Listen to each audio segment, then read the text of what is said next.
American families. First, however, I want to quickly reiterate what I spoke about on Monday concerning Omicron, the variant, and the steps we're taking to combat it.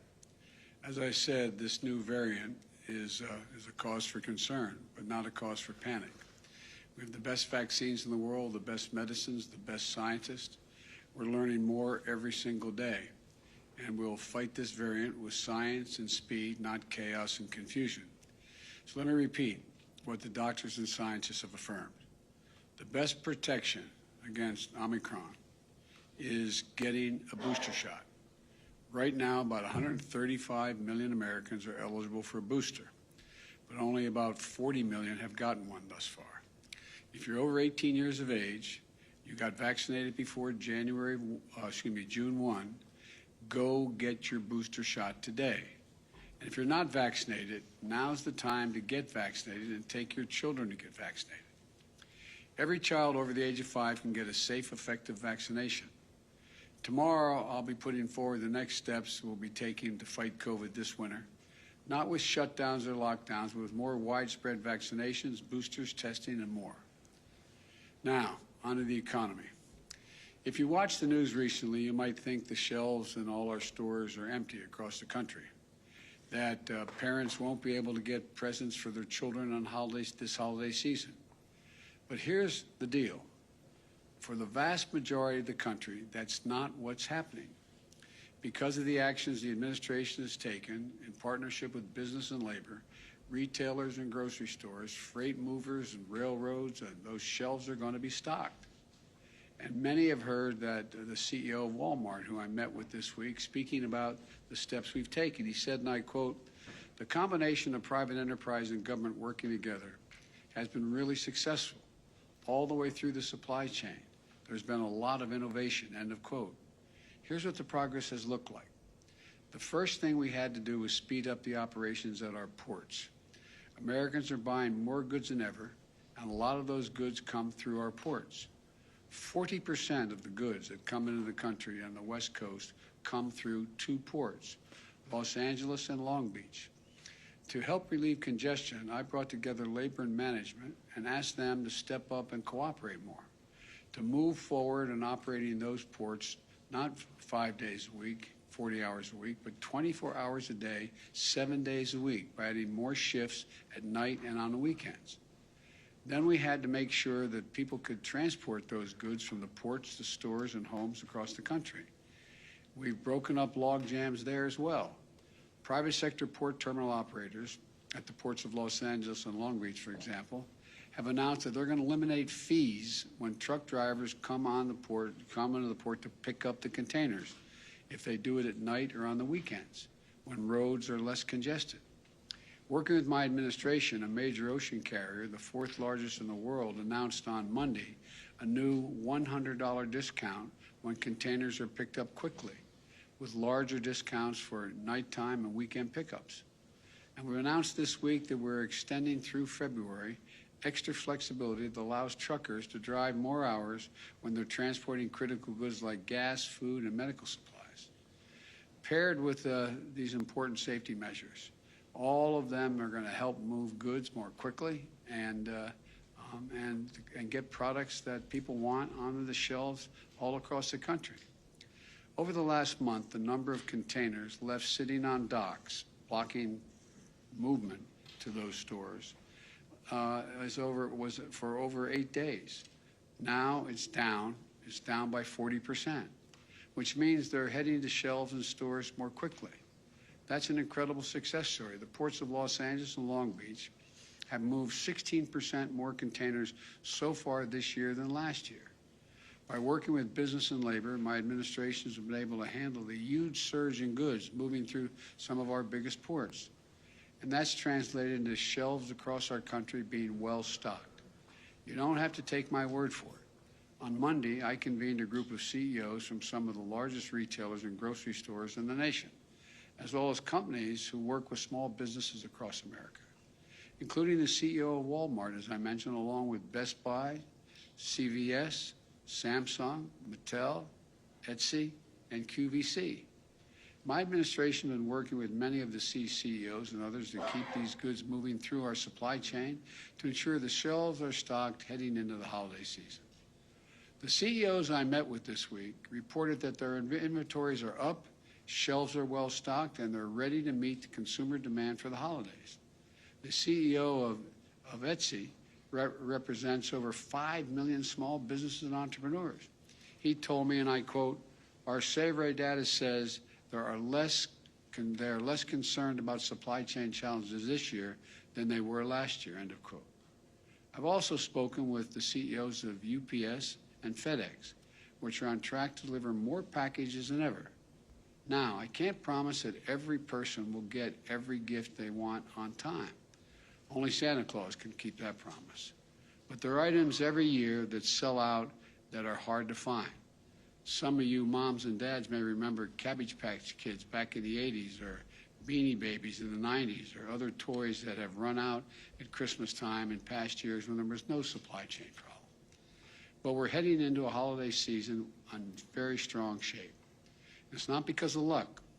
We averted potential crisis by figuring out what needed to get fixed, and then we brought people together to do the hard work of fixing it.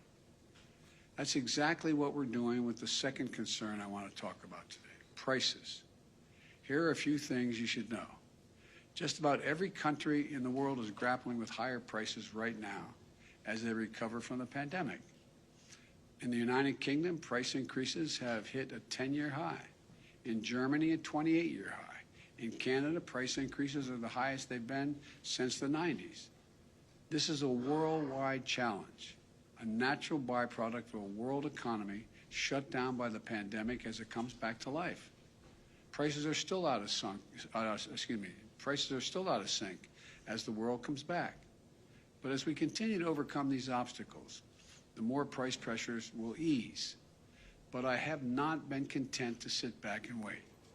I've used every tool available to address the price increases, and it's working. Take gas prices. Last week, I announced the largest ever release from the United States Strategic Petroleum Reserve to increase the supply of oil and help bring down prices.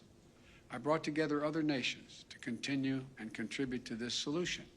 India, Japan, the Republic of Korea, the United Kingdom all joined us. They all agreed to release additional oil from the reserves, and China may be doing so as well. This worldwide effort we're leading will not solve the problem of high gas prices overnight, but it has been making a difference. Over the last month, likely due in part to the anticipation of this action, we've seen the price of oil and gasoline on the wholesale markets come down significantly. In fact, since the end of October, the average weekly price of gasoline in the wholesale market has fallen by about 10%. That's a drop of 25 cents per gallon. Those savings should reach the American people very soon, and it can't happen fast enough. And I've asked the Federal Trade Commission to consider whether potentially illegal and anti-competitive behavior in the oil and gas industry is causing higher prices to be maintained for consumers when the overall cost of oil is down. We can also ensure that American people are paying a fair price for gas. So let's take a step back and take stock of where our economy is. Wages are up. Thanks to the American Rescue Plan, we've delivered significant tax cuts for families raising kids. Tax cuts and rising wages for middle-class families mean the Americans, on average, have about $100 more in their pockets every month than they did last year. About $350 more each month than they did before the pandemic, even after accounting for inflation. Let me repeat that. Even after accounting for rising prices, the typical American family has more money in their pockets than they did last year or the year before that. In fact, we're the only leading economy in the world where household income and the economy as a whole are stronger than they were before the pandemic. You know, there are other signs of strength, too. The number of small businesses up by 30% compared to before the pandemic. Thanks to the American Rescue Plan, we've cut child poverty in America by more than 40%. Think about that. Millions of children who spent last Christmas in poverty will not bear that burden this holiday season. And the Treasury Secretary, Janet Yellen, described it yesterday that it is, quote, a profound economic and moral victory for our country, end of quote. Since I took office, we've had a record job creation, 5.6 million new jobs since January 20th of this year. The unemployment rate has fallen to 4.6%. We're seeing more new small businesses, higher wages, and more disposable income. Fewer children in poverty, fewer people getting unemployment checks. None of this was inevitable. It was because of the American Rescue Plan, which virtually every Democrat in Congress voted for and every Republican voted against. It was because of the hard work my administration has done to try to solve the challenges in our economy instead of just pointing fingers and complaining. Now it's time to build on our success and cut costs further for families. That's what my Build Back Better plan does. It will lower out-of-pocket costs for child care, elder care, housing, college, health care, and prescription drugs. These are the biggest costs that most families face. In fact, a new independent analysis released today showed that my Build Back Better plan would mean $7,400 in tax cuts and savings for the typical family with the typical family of 4 with 2 kids. 17 Nobel laureate winners in the Nobel economic winners have written a letter affirming that this bill will reduce inflationary pressure in the economy. 2 of the leading rating agencies in Wall Street confirmed this month that my plan will not add to inflationary pressures. In fact, they will, quote, take the edge off of inflation. Now my Republican friends are talking a lot about prices, but they're lined up against my Build Back Better plan, which would go right at the problem for rising costs for families. Why is that?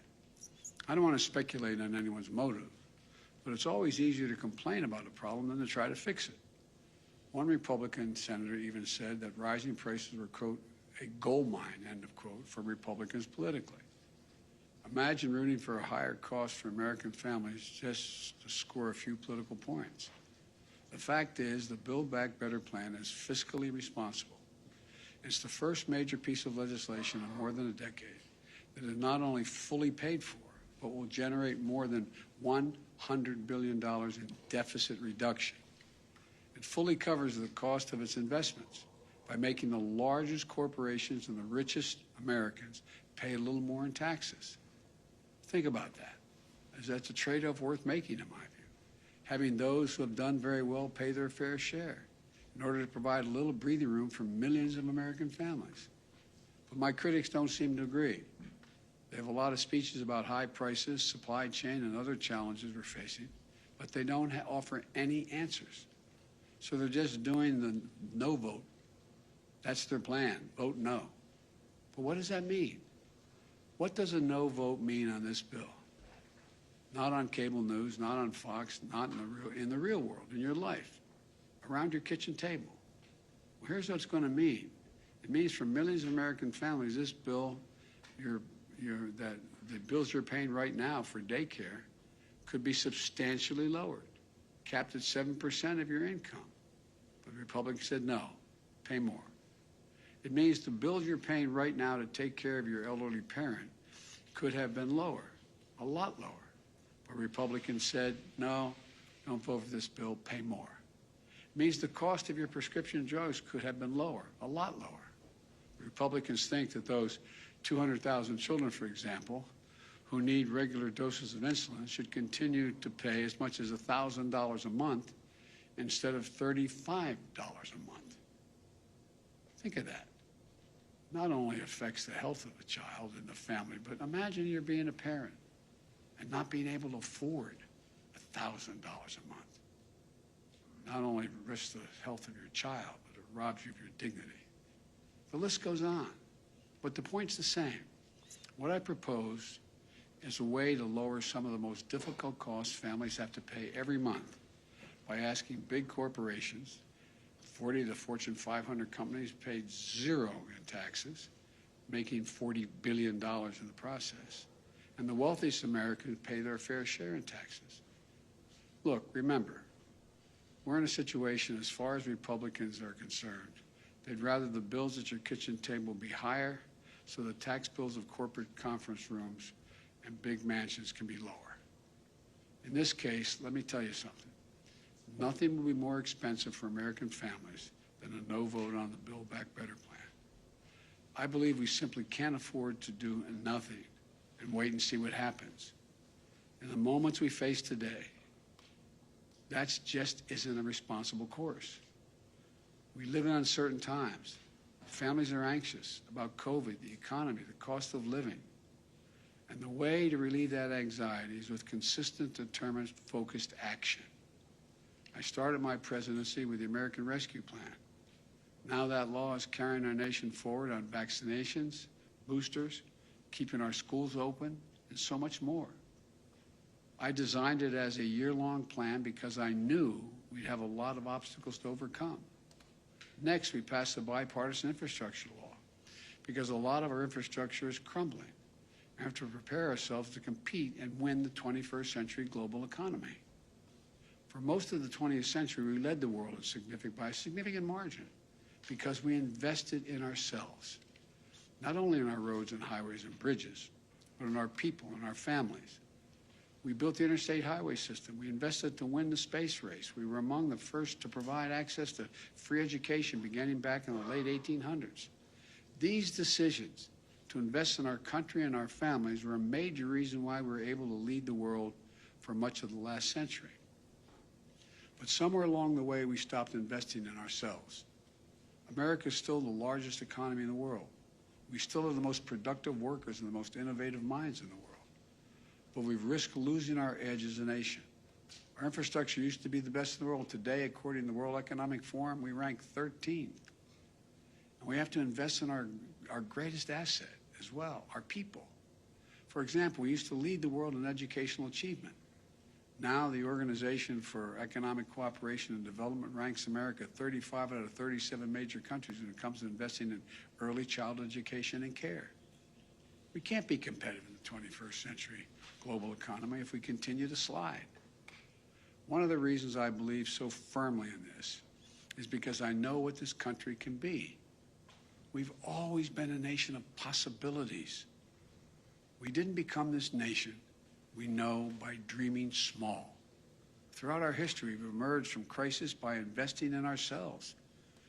During and after the Civil War, we built the Transcontinental Railroad, uniting America. During the Cold War, we built the interstate highway system, transforming the way Americans are able to live their lives. And now we'll build the economy for the 21st century.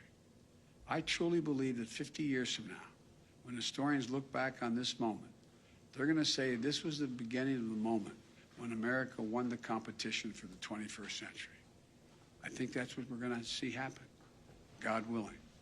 May God bless you all, and may God protect our troops. Thank you very much. Mr. President, what's your level of concern that the new variant will end up exacerbating the very issues on supply chains your team has been working on the last several months? Well, look, you know me, I'm an optimist. What we have seen so far does not guarantee that's the outcome. As a matter of fact, we're going to know in the next several weeks that just not only how transmissible the disease is, but how extensive it is, how dangerous it is, and what damage it does, and most importantly, whether the vaccines we have are capable of dealing with this virus, particularly if the boosters we're trying to get everybody to get. So I think the jury's still out. I think it's a little early to make that judgment. But am I concerned? Of course I am, until we get the final answers. I'll take a couple more questions. Yes. President, what is your reaction? The Supreme Court heard that abortion peaks today, and the justices signaled that they are on the verge of major changes to abortion law in the United States.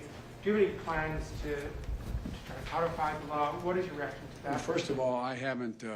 I didn't see any of the debate today, the presentation today, and I support Roe v. Wade. I think it's a rational position to take, and I continue to support it. Mr. President, thank you so much. There are a number of presidents, from Jimmy Carter to Richard Nixon, who really tried to impact inflation and supply chains and weren't able to largely do that. How confident are you that you have the tools and the power to do something about supply chains and help Americans find some relief?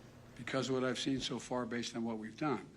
This is the first time I've seen where labor and business is so ready to cooperate, because they didn't go through a period of over 2 years almost, of the impacts of a terrible virus that has caused real damage to the world economy.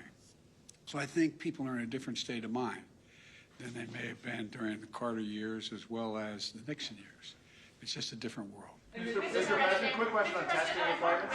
Mark Meadows has written a book revealing that President Trump tested positive for COVID a few days before your first debate. Do you think the former president put you at risk? I don't think about the former president. Mr. Thank you. President, whatever happened to your promise to shut down Were the you aware virus? that he tested positive? Sir, what testing requirements are you going to implement?